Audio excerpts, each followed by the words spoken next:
Halo, nama saya Zaid Kolbudin Nurisan, mahasiswa dengan NIM 41219110042. Pada kesempatan kali ini saya akan mempresentasikan materi tentang etik UMB, yaitu materi tentang kepemimpinan,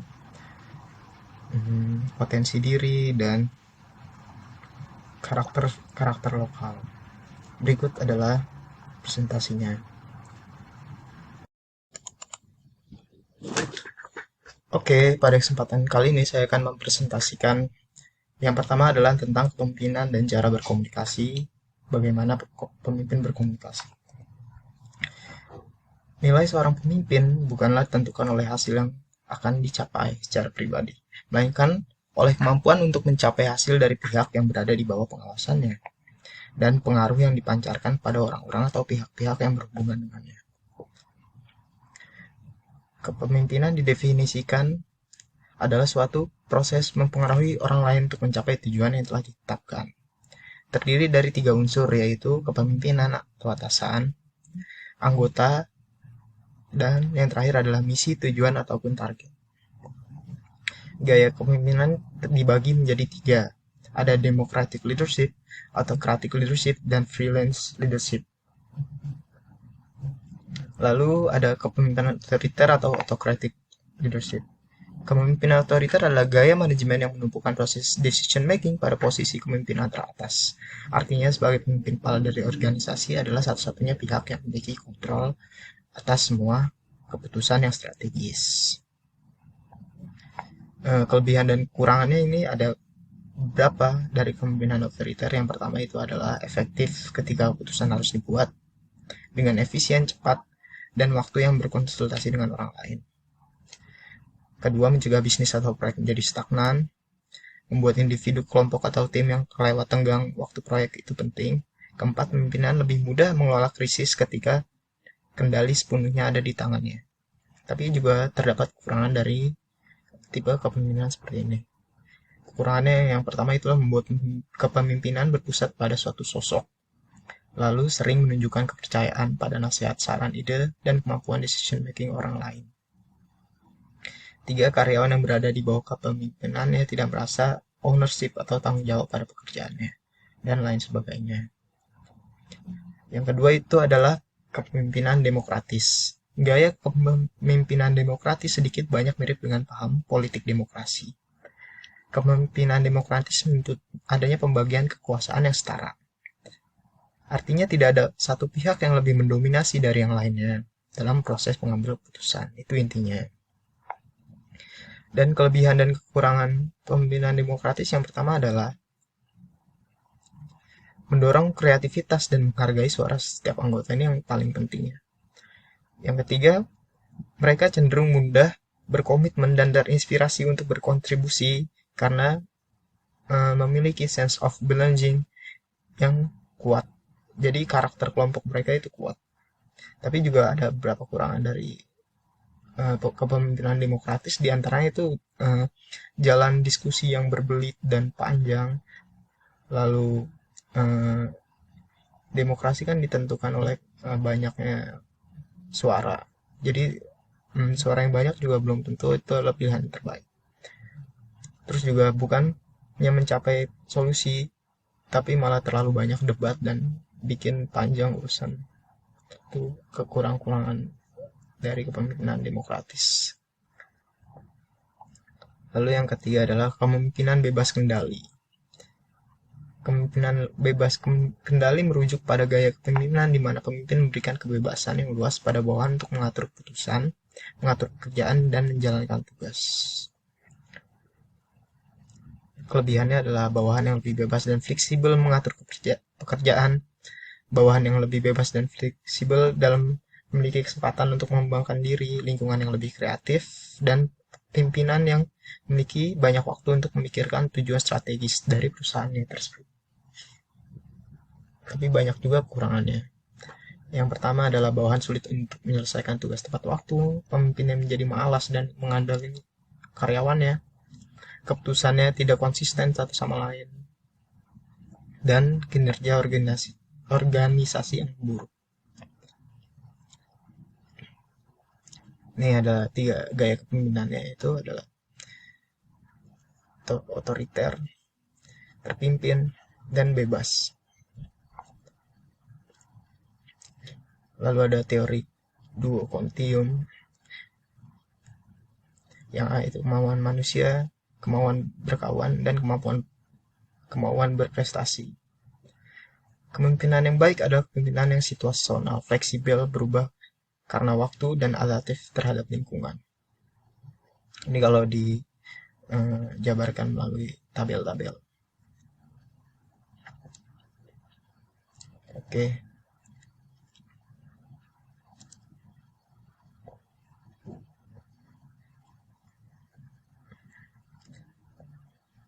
jadi dalam menjadi pemimpin itu, jadi orang yang terpercaya itu adalah kuncinya.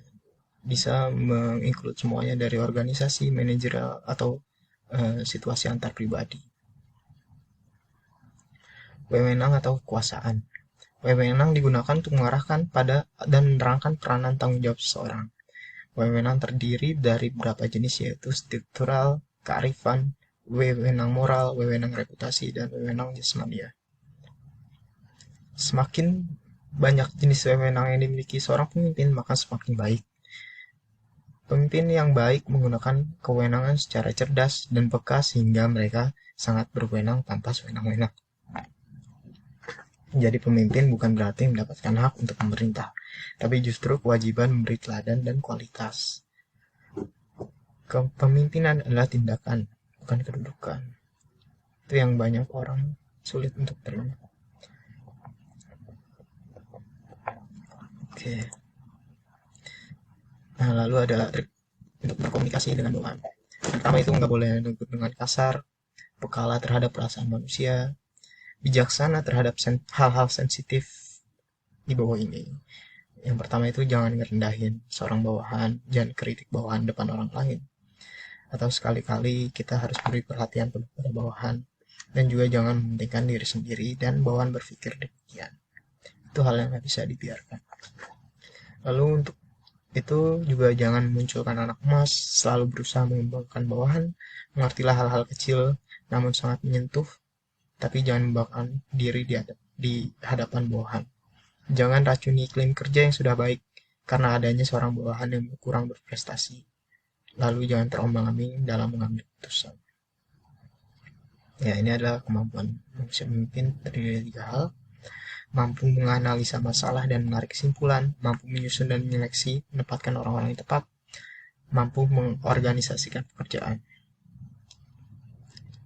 Untuk seorang pribadi yang memiliki jiwa pemimpin itu terdiri dari beberapa hal, yaitu harus memiliki kecerdasan yang cukup tinggi, memiliki kecakapan untuk dalam berkomunikasi, memiliki kecakapan dalam mendidik, memiliki pengendalian emosi yang baik, memiliki motivasi berprestasi, memiliki kepercayaan diri, serta berambisi. Ya, pemimpin yang efektif itu bisa membuat keputusan dengan baik, menjadi pengarah, motivator, juga inspirator. Sifat utama pemimpin itu harus berani mengambil keputusan secara tegas dan tepat, harus berani menerima risiko sendiri, dan harus berani menerima tanggung jawab sendiri. Lalu yang kedua adalah potensi diri. Potensi memiliki arti kemampuan dasar dari seseorang yang masih terpendam dan menunggu untuk dimunculkan, yang menjadi kekuatan nyata. Ini menurut Wiono. Lalu yang menurut Majdi itu adalah kemampuan yang masih bisa dikembangkan lebih baik lagi. Secara sederhana, potensi merupakan kemampuan terpendam yang masih untuk dikembangkan. Masih perlu untuk dikembangkan. Potensi diri, kesimpulannya merupakan kemampuan kekuatan yang baik yang belum terwujud maupun telah terwujud, yang dimiliki seseorang tapi belum sepenuhnya terlihat dipergunakan atau dipergunakan secara maksimal. Potensi diri terdiri dari 5 macam, yaitu potensi fisik, mental intelektual, sosial, emosional, mental spiritual, dan daya juang. Nah, faktor-faktor yang membuat kita bisa menggali potensi diri dalam diri kita sendiri, yaitu yang pertama adalah percaya diri, hobi dan minat, dan pergaulan yang ketiga. Nah, ini ada tips untuk menggali potensi diri sendiri agar lebih berprestasi. Yang pertama, cari tahu apa impian kita, tujuan dan target kita, lalu ketahui apa yang kita lebih sukai, lalu kenali kelebihan dan kekurangan diri kita sendiri, berani menghadapi kegagalan, yang pasti jangan takut untuk berbeda, memiliki motivasi yang kuat, kita lalu juga kita harus buat daftar yang akan kita capai dan akan kita tuju, dan menghindari membandingkan diri kita dengan orang lain. Lalu juga kita harus lebih berwawasan dan cerdas dan memiliki circle dan komunitas yang positif. Itu adalah tips menggali potensi diri kita. Dan yang terakhir ini adalah kearifan lokal.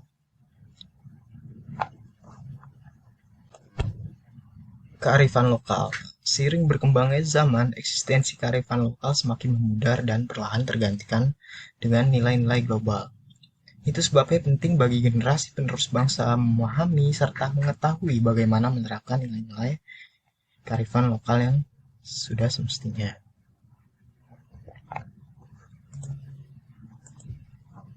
Apa yang dimaksud dengan kearifan lokal? Kearifan lokal itu apa sih? Menurut definisi yang dikemukakan oleh Kementerian Sosial Republik Indonesia, kearifan lokal dapat diartikan sebuah sudut pandang, hidup, dan sistem pengetahuan serta beragam strategi hidup yang diwujudkan dalam aktivitas yang dilaksanakan masyarakat lokal dalam mengatasi masalah-masalah yang terkait untuk memenuhi kebutuhan hidup mereka. Lalu menurut Said dan dalam Marsudin, kearifan lokal adalah suatu sudut pandang hidup, pengetahuan, ilmu pengetahuan, dan berbagai upaya kehidupan yang diwujudkan dalam aktivitas yang dilaksanakan oleh masyarakat setempat dalam mengatasi berbagai persoalan hidup dalam upaya pemenuhan kebutuhan hidup mereka. Dan yang terakhir, menurut Marfai, kearifan lokal merupakan suatu bentuk tata nilai, persepsi, sikap, perilaku, dan respon suatu masyarakat lokal dalam berinteraksi dengan sistem kehidupan, dengan alam, dengan lingkungannya secara tepat dan arif. Local wisdom adalah suatu pengetahuan, pemahaman kolektif, dan kebijaksanaan yang mempengaruhi penanggulangan suatu masalah kehidupan atau keputusan penyelesaian. Nah, kearifan lokal ini memiliki ciri-ciri menurut Moedarjito, yaitu yang pertama mampu bertahan terhadap budaya luar, yang kedua mampu mengakomodasi unsur-unsur budaya luar, mempunyai kemampuan mengintegrasikan unsur budaya luar ke dalam budaya asli, mempunyai kemampuan mengendalikan, serta mampu memberikan arahan pada perkembangan budaya. Nah, kearifan lokal ini memiliki beberapa fungsi. Yang pertama adalah sebagai penanda identitas eksistensi sebuah komunitas. Yang kedua sebagai elemen perekat lintas warga, lintas agama, dan lintas kepercayaan.